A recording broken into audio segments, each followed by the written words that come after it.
अस्सलामु अलैकुम वरहमतुल्लाहि वबरकातुहू। रात मुझे एक भाई का फ़ोन आया कि मेरे बड़े भाई उनकी बेटी है जिसकी उम्र माशाल्लाह कोई 18-20 साल होगी। उसको कोई ना जिन्नाती मसला बन गया है। तो रात उस बच्ची ने काफ़ी चीखो पुकार की है, उसके हाथ वगैरह भी टेढ़े हो गए हैं। तो आप मेरे साथ चलें। मैं उस भाई के साथ चला गया। अब जाकर जब मैंने उनके वालिद साहब से बात की, मैंने कहा जी मुझे बताएं हुआ क्या है सबसे पहले। तो उन्होंने कहा कि हम एक फंक्शन में गए हुए थे, शाम को हमारी वापसी हुई ईशा के करीब तकरीबन। उसके बाद थोड़ी देर के बाद फिर हम सो गए अपने अपने कमरे में जाके। तो जब रात का वक़्त कुछ गुज़रा तो बच्ची ने फिर चीखो पुकार करना शुरू कर दी। यानी कि हालत ऐसी हो चुकी थी कि जो हमारे बस में ना रहा।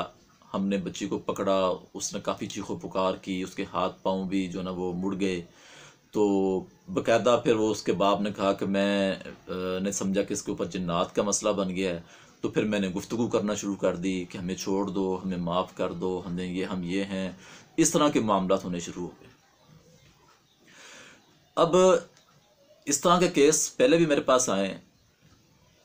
अब इस केस के बाद मैंने ये ज़रूरी समझा कि मैं एक पैगाम रिकॉर्ड करवाऊँ और लोगों तक ये पैगाम पहुँचाऊँ, ताकि लोगों को सही मानों में पता चल सके कि ये बीमारी क्या है और वो इसका इलाज भी खुद कर सकें।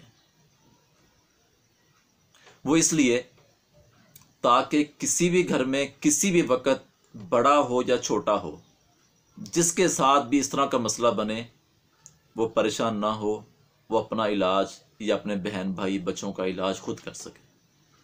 वो इसलिए ताकि वो गैर शरई इलाज से बच सके,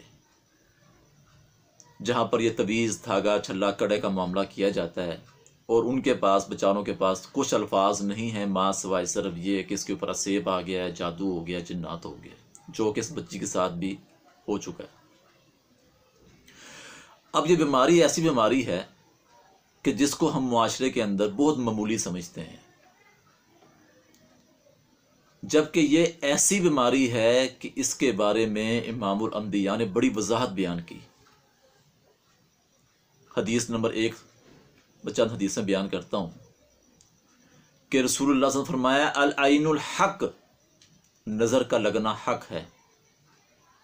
दूसरी हदीस, आप सल्लल्लाहु अलैहि वसल्लम फरमाया कि नज़र बद की वजह से इंसान कब्र के अंदर और ऊँट हंडिया के अंदर दाखिल हो जाता है। सेहतमंद इंसान होता है, नज़र लगती है, बीमारी का हमला होता है कब्र के अंदर चंद लम्हों के बाद।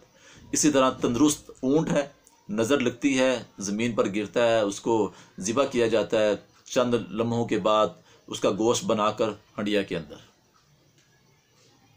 तीसरी हदीस, रसूलुल्लाह सल्लल्लाहु अलैहि वसल्लम फरमाया कि मेरी उम्मत की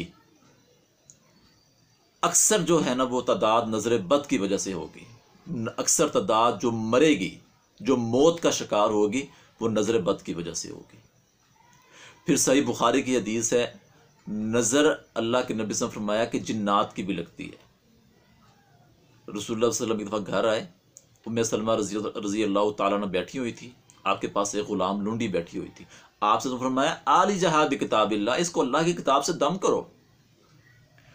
इसकी तफसीर के अंदर हुसैन बिन मग़वी रहमहुल्लाह ये फरमाते हैं कि उस बच्ची के चेहरे के ऊपर जर्द रंग के दाने थे, उसको जिन्नात की नज़र लगी हुई थी। अब इस बच्ची के साथ भी यही मसला बना। मैंने पूछा कि मुझे बताएं मेरे भाई, इस बच्ची के साथ आज से पहले कभी कोई दौरा, कोई चीखो पुकार, कोई तकलीफ, कोई इस तरह का कोई मामला बना है? उसने कहा जी कभी नहीं हुआ, आज ही हुआ है बस। अब ये बात अलामात सुन लें, किसी को भी अचानक कोई तकलीफ आ जाए तो ये समझ लें कि ये नज़र बद हो चुकी है, इसको नज़र लग चुकी है, जैसे कि इस बच्ची के साथ हुआ। जब उसने मुझे बताया था, मैं उसी वक्त समझ गया अल्हम्दुलिल्लाह कि इस बच्ची को तो नज़र लगी हुई है और ये जिन्नात की तरफ भाग गए हैं, जादू की तरफ जिनका ज़हन चला गया है। फिर ये बाबे के पास गए, उसने भी माशाल्लाह तवीज़ गले में डाल के तो जो है ना वो सेब ज़्यादा करार दे दिया। अब हुआ ये, उस बच्ची को अल्हम्दुलिल्लाह दम किया अल्लाह की रहमत से, कोई मसला नहीं। दूसरे दिन दोबारा फिर दम किया, बच्ची को अल्लाह ने सेहत दे दी। फिर वो जो भाई मेरे साथ आए थे उनको मैंने कहा कि जी आपने 1-2 दिन मज़ीद इनको दम करना है।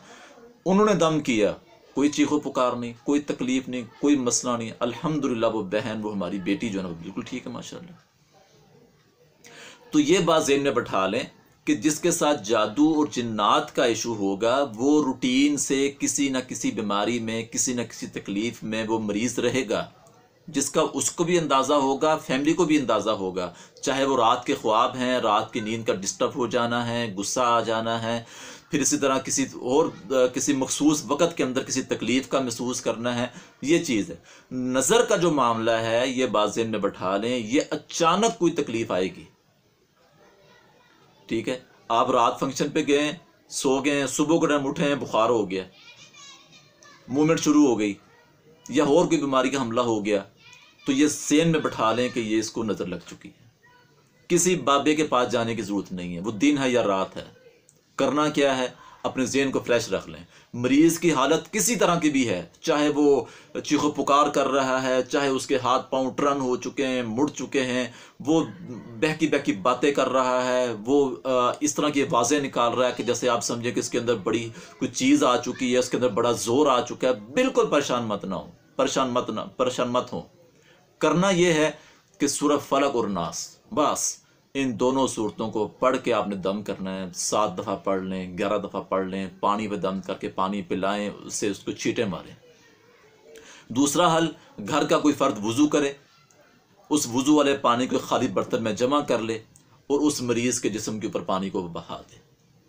इंशाअल्लाह अल्लाह की रहमत से ये जो मरीज़ जिसको आप देख रहे हैं कि ये बड़ी चीखो पुकार कर रहा है, बड़ी ताकत आ गई है, बड़ा इसके साथ मसला बना है, चंद लम्हों के अंदर, चंद मिनटों के अंदर अंदर ये मरीज़ नॉर्मल हो जाएगा इंशाअल्लाह। ये इसका इलाज है। और ये सिर्फ इस पैगाम को जो मैंने आज रिकॉर्ड करवाया है, सुनने वालों से गुजारिश ये है कि इस पैगाम को फैलाएं जितना हो सकता है। ये मेरे लिए भी और आपके लिए भी इंशाअल्लाह सदका जारिया होगा।